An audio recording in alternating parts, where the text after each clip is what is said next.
She was a reporter from the Pittsburgh area who got her start here.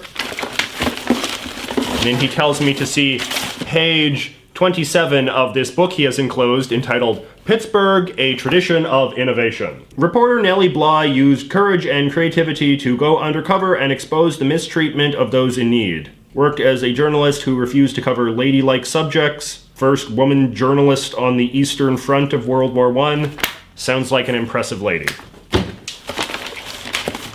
We have this charming pickle-shaped keychain. It says Heinz in big letters on it. Richard says, while we probably associate Heinz with ketchup more than anything else today, they were also well known for their pickles. He tells me I can check out some of the old Heinz pickle commercials on YouTube. That's what makes Heinz the proud pickle. In the Pittsburgh area, it is practically unthinkable to serve ketchup that isn't Heinz, as the product is so linked to the city. And it sounds like the Senator Heinz, who the museum that he worked at is named after, is part of the same ketchup and pickle dynasty. We, of course, have a little Pittsburgh flag. Let's go in the flag jar.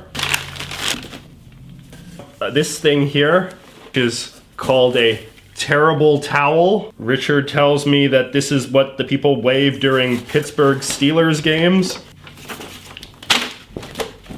It's funny because in Vancouver, we wave white towels at Canucks games, and we like to think that this is something very special and very unique to Vancouver that we dreamed up on our own. But of course, towel waving, it sounds like, is done across the continent. We have two magnets, one of which says, no jag-offs, which I know from my Pittsburgher to English dictionary means a rude person or a jerk. And the other one says PGH, which Richard tells me is the abbreviation for Pittsburgh. The colorful things are called hypocycloids. They are part of the Steelmark logo, which is owned by the American Iron and Steel Institute. The logo is also used for the Pittsburgh Steelers. It kind of looks a little bit like the warning labels they put on flammable materials. We got some more merch from the university. Does the book tell you how to pronounce it? Let me look that up. It does not. Duquesne University. Oh, I think I've heard of that. Named after Fort Duquesne, which was a French fort during the French and Indian War. Ah. And then we have some fun postcards shaped like Andy Warhol things. Andy Warhol, of course, being one of the most famous Pittsburghers of all time. Ah, so that is some awesome stuff, Richard. Learned so much about Pittsburgh. Thank you so much. Now let us do this small little parcel here. There is no letter with this one, or return address, but this is a comic book. It is called Saskatchewan, about some sort of Saskatchewan-themed superhero. This is very amusing. You can see he's the colors of the Saskatchewan flag, and he's wearing a watermelon on his head, which is what Saskatchewan Roughriders fans do during their beloved football games. Okay, so it is a comic book about a guy called Saskatchewan, who is just this kind of lame Saskatchewaner, but he cheers on the Saskatchewan Roughriders during games and makes them win, and everybody loves him. He is truly a Saskatchewan hero. Beautiful. Thank you so much for sending me this, whoever sent it to me. Maybe the artist did? I apologize. I'm sure that if I go through my emails, I can figure out who was behind this. It's very well drawn, actually. Very charming. Thank you. Here is a little envelope that has some nice JFK stamps on it. That's very cool. This is from my friend Colton from Fort Collins, Colorado. He's drawn me a nice little picture of George Washington, if you can see this. And Colton has sent me this special $2 bill with Thomas Jefferson and a red stamp on it, which is interesting. Colton says that when you have money that has a red stamp on it, it was issued by the United States and not the Federal Reserve. He's also sent me two coins. A Confederate States $50, 1881, and one of these squished pennies of the sort you can make at the carnival. So the Confederate $50 was issued to mark the 100th anniversary of the Civil War, And the squished coin is of Horsetooth Rock, which was recently in the news when a man was attacked by a mountain lion and killed it with his bare hands. Well, thank you very much, Colton, for these cool little money souvenirs. Very awesome stuff. I do like money, and not just for the obvious reasons. This box comes from my friend Ron from Napa, California. Hello, JJ. Having watched your videos for some time now, I have come to appreciate your eclectic style and taste. So I have taken upon myself to add some things to your collection. All right. Okay. We have a can of what is labeled as Irish Dirt. After viewing your visit to Ireland, along with your pride in being Irish, don't know about that, I was sure you returned with many souvenirs of your visit. But I wasn't sure if you had included a sample of Irish soil, so enclosed is a tin of Irish soil as my contribution to all things Irish that you may own. Well, that is very fun.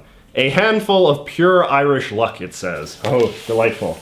Then we have a container of turkey wishbones for people that like to engage in the turkey wishbone tradition, but I suppose do not want to eat their way through an entire turkey. You all know how the turkey wishbone tradition works, right? You take a wishbone, one person grabs one end, the other person grabs the other end, and you snap it, and whoever gets the bigger piece, their wish comes true. These are quite nice. They feel like they're actual bone. They're just made of plastic, but the texture is very authentic. I do like that kind of thing, so this Ron guy, he does know what's up with me.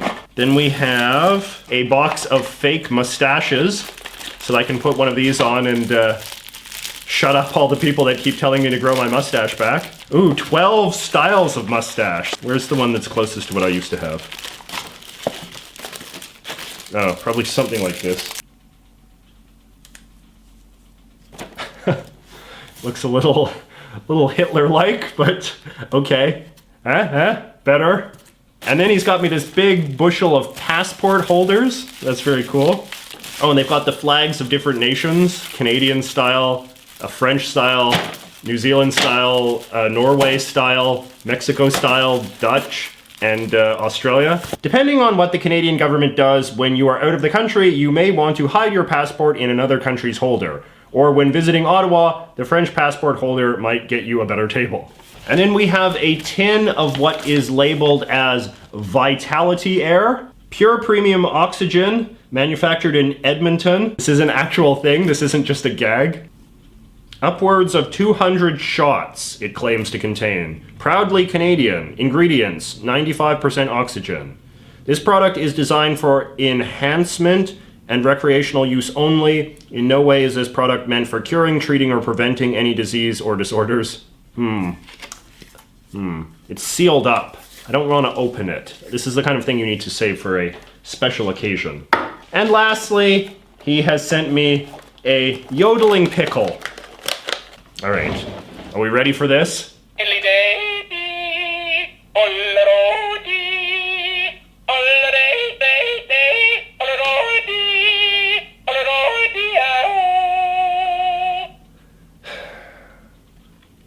I'm reflecting on my life right now. It is 11 o'clock at night on Saturday, and I am in my apartment by myself with a yodeling pickle.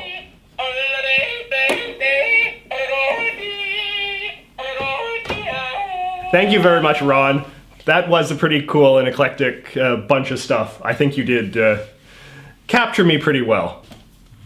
This comes to me from Israel. Oh, this is my friend from Israel. When I was over there, I hung out with him, and he sent me a bunch of stuff, as he promised he would. And he said he was going to send me some stickers from the Israeli political parties. These are sort of, sort of propaganda materials that the different Israeli political parties, sort of send out to promote themselves. So this one here is from, I believe it's called the United Torah Party, which is sort of the party for the ultra-Orthodox Jewish folks. You can see that their leaders look like some real fun people. There is another ultra-Orthodox Jewish party called the Shas Party, which is for the Sephardic ultra-Orthodox, and the United Torah is for the Ashkenazi ultra-Orthodox. Power brokers in the Israeli parliament. Then we have this sticker, which is of the Blue and White Party, which is the sort of centrist alternative